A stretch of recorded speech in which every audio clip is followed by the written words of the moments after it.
ఇది మీరు మన టీటీడీ తరపున చేయించాలి. స్టిక్కరు అందరికీ రావాలి. ఈ ప్రపంచంలో అట్లీస్ట్ మన దేశంలో ఆకలి చావులు నెలకు 2 సార్లు ఏకాదశి పోవాలి. మన టీటీడీ తరపున ఏకాదశి ప్రమోట్ చేయండి. భగవద్గీత ప్రమోట్ చేసే విషయంలో మనం పుస్తక రూపంలో కాకుండా ఇలా ప్రతి కారుకి ప్రతి డోర్కి ఇలా స్టిక్కర్ వెళ్ళగలిగితే ఇప్పుడు మీరు ఒక్కసారి అందులో ఏముందో ఒకసారి మీరు చదివితే ఇది 6వ అధ్యాయం అనుకుంటున్నాను నేను. ఐ థింక్ మనసును జయించితవా అది బంధువై హితమును కూర్చును లేకున్నా అది శత్రువై హింసించును. సో ఇది 6వ అధ్యాయం 6వ శ్లోకం. అంటే నీ బెస్ట్ ఫ్రెండ్ నీ మనస్సు, నీ బెస్ట్ ఎనిమీ కూడా మనస్సు. ఇది అందరికీ పనికొచ్చేటువంటి కదా, not for only Hindus, for every human. అందులో భగవద్గీతని చాలా చిన్నగా సింపుల్గా క్యాచీగా ప్రమోట్ చేయడానికి ఈ స్టిక్కర్ల మీద మీరు కొంచెం దృష్టి పెట్టండి సార్. మీరున్న కాలం ఒక శాశ్వతంగా దేవదేవుడికి చేయడానికి వచ్చిన అవకాశం మీకు ఇది బృందావనం కృష్ణుడి యొక్క అనుగ్రహం మీకు ఎటు వెంకటేశ్వర అనుగ్రహం ఉంది. బుడో బృందావన్ ధామ్కి, గిరినాథ్ గోవర్ధన భగవానికి. ఇప్పుడు ముఖ్యంగా నేను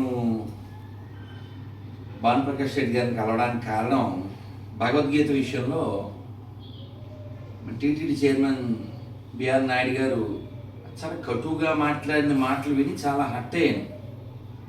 ఎవరన్నా చూస్తే వస్తారు, ఇలా ఏమిటి ఇలా మాట్లాడారని చాలా బాధపడ్డాను. ఆయన వాక్యాల వెనకాల ఉన్నటువంటి ఆవేదనకి మనం ఇక్కడ దీన్ని చూడవచ్చు. నేను ఇంకా దీన్ని ఓపెన్ చేయలేదు. 5 భాషల్లో ఉంది భగవద్గీత: కన్నడ, హిందీ, తమిళ్, ఇంగ్లీషు, తెలుగు. చూద్దాం. Bhagavad Gita for man kind. నిజమే, భగవద్గీత అందరిది, అందరికీ. కేవలం వచనం, కేవలం వచనం. భగవద్గీత చెప్పలేదు, 1, 2 శ్లోకాలు ఇచ్చారు, మిగిలినంత. ఇప్పుడు భగవద్గీత అంటే మా బాల్యం నుంచి మేము చూసింది విన్నది ఏమిటంటే టీటీడీ వాళ్ళు భగవద్గీత రూపాయికి పుష్కరాల్లో ఇస్తారు అని తెలిసి మేము పిల్లలు మాకు 10 తేరా, మాకు 20 తేరా, ఇట్లా పుష్కరాలు ఎప్పుడు జరిగినా టీటీడీ భగవద్గీత అలా రూపాయికి ఎంతో ఇస్తే అట్లా తెచ్చుకునేవాళ్ళం. సో భగవద్గీత పూర్తిగా ఇవ్వగలిగేటువంటి శక్తి టీటీడీకి ఉంది. ఇంటింటా భగవద్గీత ఒక కార్యక్రమం పెట్టి ఎవరింట్లో లేదో వాళ్ళు భగవద్గీత అందే ప్రయత్నం చేయాలి. మనం ఈ ప్రయత్నం చేయకపోగా దీని మీద స్కాములు, దీని ఇష్టం వచ్చినట్లుగా ఇది ఎలా పోనీ భగవద్గీత సారం అని పెట్టున్నా లేదు, ఏదో అంటే జిస్ట్ ఆఫ్ భగవద్గీత అని పెట్టున్నా ఒక అందం ఉండే. ఇది భగవద్గీత అనేస్తే గట్టిగా ఎన్ని పేజీలు సార్? 26 పేజీలు. మళ్ళీ ఇందులో భగవద్గీతని అడ్డం పెట్టుకుని మళ్ళీ స్వామివారి సొమ్ము తినే ప్రయత్నాలు ఇలాంటివి చేస్తే, వీళ్ళ వ్యాఖ్యానాలు చేస్తే, భగవద్గీత కనీసం అవగాహన ఉన్న వాళ్ళు చేసే పనేనా అది? భగవద్గీత చాలా కర్మయోగం గురించి చెప్పింది. కర్మ బూమ్రాంగ్ ఖచ్చితంగా కొడుతుందండి. అది ఎవరైనా సరే ఇది గుర్తుపెట్టుకోవాలి. ఇప్పుడు శరీరంలో అవయవాలు పనిచేస్తున్నంతకాలం మన మెదడు పనిచేయకపోతే రేపు పొద్దున అన్నీ పనిచేయకుండా ఉండే కాలం వస్తుంది. ఎందుకంటే నేను చాలా కాలం క్రితం చెప్పాను, చాలామంది విషయంలో చెప్పాను. అక్కడ ఉన్నవాడు వెంకి, ఆయన చాలా పెంకి, పెట్టుకున్నవాడు కల్లా పగిలింది టెంకి. అంటే ఇంత హార్ష్గా చెప్పాల్సి వస్తుంది, దురదృష్టం. కానీ అసలు భగవంతుడి దగ్గర మనం సేవకులం కదా. సేవకులు బాస్లా ఫీల్ అయ్యేది నువ్వు ఎవరైనా కావచ్చు, ఏ మూలమైనా ఉండొచ్చు, కానీ స్వామివారి దగ్గర వేషాలు వేయకూడదు. మళ్ళీ కొత్త వేషం వేయించేస్తుంది కర్మ, అది దృష్టిలో పెట్టుకోవాలి. వీటిని ఏం చేయబోతున్నారు భానుప్రకాష్ రెడ్డి గారు? అసలు వాట్ టు డూ? నేను మొన్ననే వెళ్ళి దీనికి ఉన్నటువంటి భద్రపరిచిన గోడౌన్కి వెళ్ళి చూసి రావడం జరిగింది. దాదాపు ఇంకా 21 లక్షల పుస్తకాలు ఇంగ్లీష్ ఉన్నాయి, కొన్ని లక్షలు మిగతా భాషల్లో ఉన్నాయి. ఇది ఏం చేయాలో మాకు అర్థం కావట్లేదు. అసలు దీంట్లో ఏదైనా తాత్పర్యం ఏదైనా ఉపయోగపడితే, ఎవరికైనా ఉపయోగపడితే దీన్ని ఏదైనా చేయొచ్చు. చక్కగా ఒక 18 శ్లోకాలు వేసి దాని అర్థం వివరణ ఇచ్చేస్తే అలా అయినా దీంట్లో వాళ్ళ నాయకుడి మాట కూడా దీంట్లో పొందుపరిచారు స్వామి. మీరు గమనించేది ఒకసారి ముందు మాటలో మీరు గమనించినట్టయితే మాట తప్పని మడవ తిప్పని, ఆ వాక్యాలతో దీంట్లో ఎందుకు స్వామి? మాట తప్పని మడవ తిప్పని అవన్నీ వాళ్ళ నాయకుడి మాటలు. మనం ఈ భగవద్గీతలో తీసుకురావాల్సిన అవసరం ఏమని చెప్పండి. ఒకసారి చదవండి. కనుక నాకు ప్రేరణ కలిగించిన భగవద్గీత ఇంతకుముందు ఎందరో మహనీయులకు వివేకాన్ని వికాసాన్ని కలిగించింది. దేశభక్తులకు నిస్వార్థ నేతలకు మాట తప్పని మడవ తిప్పని మహనీయులకు బాసటగానే వాళ్ళకి ఎక్కడ బాధ, వాళ్ళు ఏ రోజైనా భగవద్గీత పట్టుకున్నారు. ఇప్పుడు ఆయన ఉద్దేశించి మాట్లాడింది అందరికీ తెలుసు, ప్రజలందరికీ ఎవరి గురించి అన్నారో తెలుసు. ఆయన చేతిలో ఎప్పుడూ భగవద్గీత ఉందా? పాపం అతను అనిష్టిగా చెప్పాడు కదా, రోజు ఎన్నిసార్లు ప్రార్థన చేస్తారో తలుపులు వేసుకుని.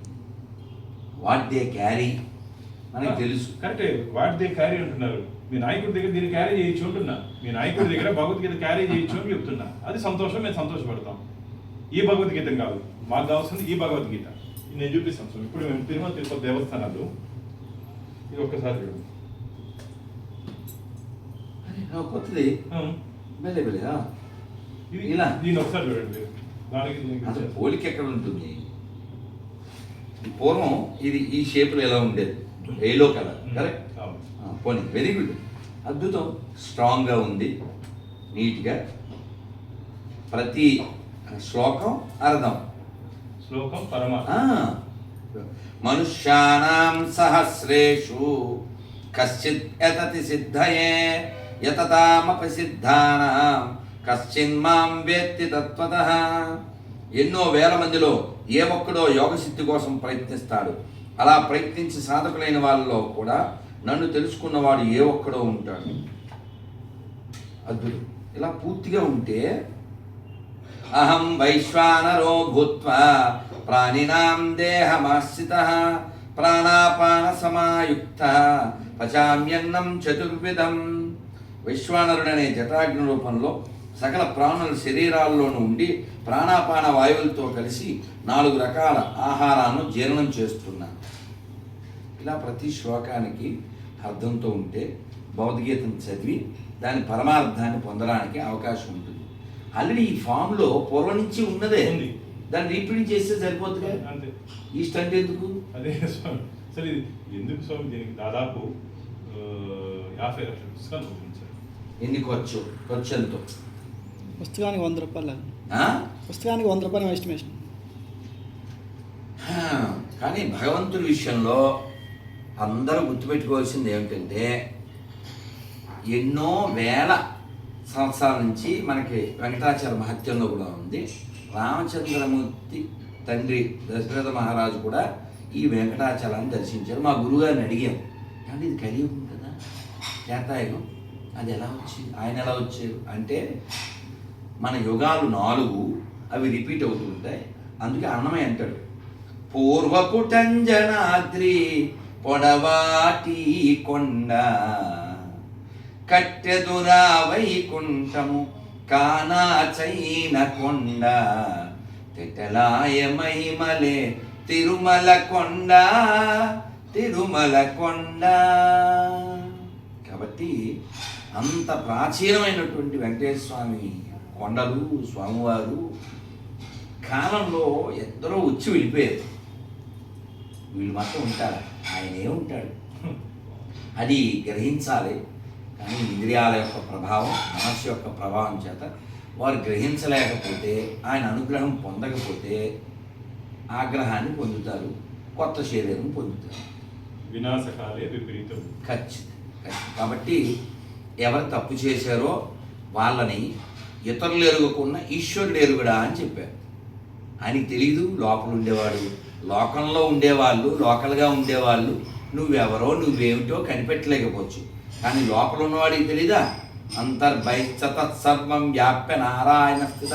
ఆయనే లోపల బయట కూడా ఉన్నాడు. కాబట్టి ఆ నారాయణ విషయంలో నరులుగా, అందులోనూ తిరుపతి వాళ్ళయి ఉండి స్వామివారి సేవ పొందినందుకు కృతజ్ఞతతో ఎంతో ఎంతో మంచి చేయాలి తప్ప చెడు చేయడమో ఆయన సొమ్ము తినాలనుకోవడం.